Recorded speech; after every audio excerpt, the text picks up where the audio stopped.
नमस्कार विद्यार्थी मित्रांनो बघा, हा क्वेश्चन हिंगोली SRPF पोलीस भरती 2024 ला आलेला आहे. तसेच RRB NTPC 2024 साठी पण हा प्रश्न खूप महत्वाचा आहे आणि आपण मोस्ट रिपीटेड क्वेश्चन घेता ज्याचे येण्याचे चान्सेस जास्त असतात. बघा क्वेश्चन काय म्हणतो, एका वस्तूची विक्री किंमत खरेदी किमतीच्या 8 तास 5 पट आहे तर शेकडा नफा किती? बघा मित्रांनो, हा क्वेश्चन सॉल्व्ह करणारा कसं सॉल्व्ह करायचं ते बघू. काय म्हणत आहे, एका वस्तूची विक्री किंमत खरेदी किमतीच्या 8 पट आहे. समजा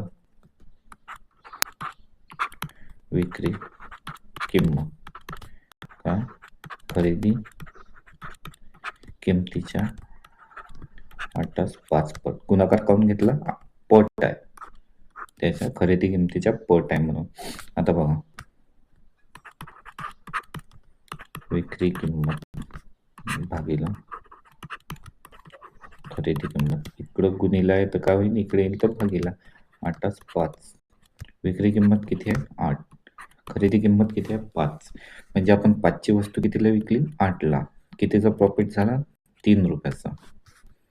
मग आपण शेकडा नफा काढायच्या वक्ती काय करतो, जेवढ्याची वस्तू आहे ती खाली आणि जेवढ्यामध्ये विकली 3 रुपयाचं प्रॉफिट, शेकडा नफा काढायला गुणिला 100. 20 पंचे 100, 20 ते 60%. Option 4 is the right answer. आपण डायरेक्ट पण सॉल्व्ह करू शकत होतो हे न घेता. काय म्हणत आहे 8 5 पट, काय विचारलंय नफा, एका वस्तूची विक्री किंमत खरेदी किमतीच्या, म्हणजे हे काय, ही खालची खरेदी किंमत आहे.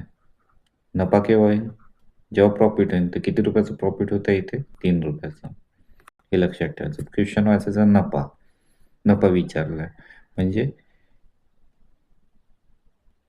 खरेदी किंमत कमी असणार आणि विक्री किंमत जास्त असणार, तेव्हाच काय होतं आपल्याला नफा होतो.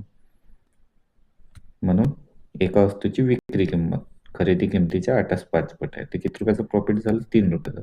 3 वरती ठेवायचे प्रॉफिट वाले आणि खरेदी किंमत खाली गुणिला 100. किती येते 300 भागीला 5, 5 सकम 30, शून्य जसं तसं.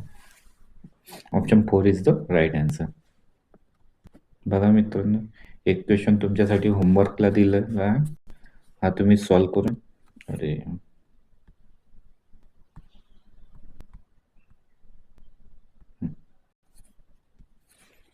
हा क्वेश्चन मित्रांनो तुमच्यासाठी होमवर्क आहे. याचा आन्सर तुम्ही सॉल्व्ह करून कमेंटमध्ये सांगा. जर नाही समजलं तर व्हिडिओच्या डिस्क्रिप्शनमध्ये टेलिग्राम ग्रुपची लिंक दिलेली आहे, ती जॉईन करा तुम्ही. तिथे तुम्हाला या क्वेश्चनचं आन्सर मिळून जाईल.